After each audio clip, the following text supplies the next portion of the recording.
જે આદિવાસીએ અમારા ઠાકોર સમાજને કોળી સમાજનો વિરોધ કર્યો છે, એમને મારે એટલું જ કેવું છે, તમારી બેનનો પીખો મારું, હવે કરો વિરોધ, જેટલો કરવો એટલો, અને અમે પાછા નહીં હટી. હવે એક એક રોષનો જવાબ આપશું.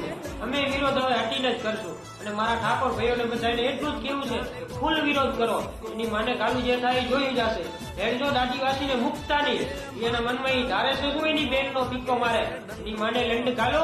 અને આદિવાસીઓ તમારે જ કહું છું, રોષ કરવો હોય તો આ તમારા બાપને કરો. જેટલો રોષ કરશો ને એક એક મીડિયાનો જવાબ મળી જશે. તમારી માને ઘાલો હળવો.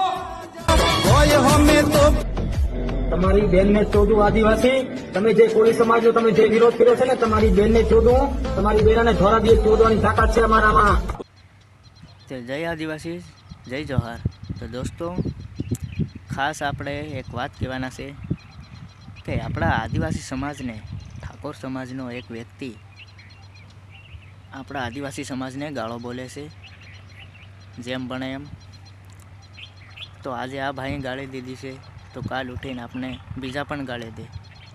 એટલા માટે આપણે આ ભાઈને આપણી તરફથી એનો ન્યાય આપણે કરવાનો છે. તો તમે બધા આપણા આદિવાસી દોસ્તો, જે ભાઈઓ છે સમાજના, આદિવાસી સમાજના, કે ભાઈ તું આવી રીતના વિડીયો આદિવાસી સમાજને ગાળો બોલીને નથી બનાવે. અમે કોઈનો આદિવાસી સમાજમાંથી કોઈને ગાળ્યો નથી દેતા. કોઈ એટલે કોઈ બીજા સમાજને ગાળ્યો દેવામાં આવતા નથી અમે. અને બીજા જે છે આ ઠાકોર સમાજના માણસો છે, એક બે વ્યક્તિ એ આપણા આદિવાસી સમાજને ગાળો બોલે છે.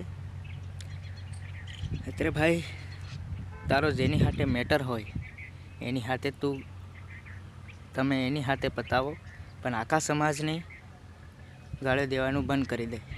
તો આ વિડીયોને દોસ્તો જલ્દીથી જલ્દી શેર કરો, અને ખબર પડે આપણા બીજા બી આદિવાસી સમાજના છે માણસો, આપણા ઘણાને ખબર નહીં હોય તેવું બી ખબર પડી જાય કે આપણા આદિવાસી સમાજમાં શું ચાલી રહ્યું છે અને શું લોકો કરી રહ્યા છે, આપણા આદિવાસી સમાજને કેવું બોલે છે. તો શેર કરી નાખો. જય જોહાર, જય આદિવાસી.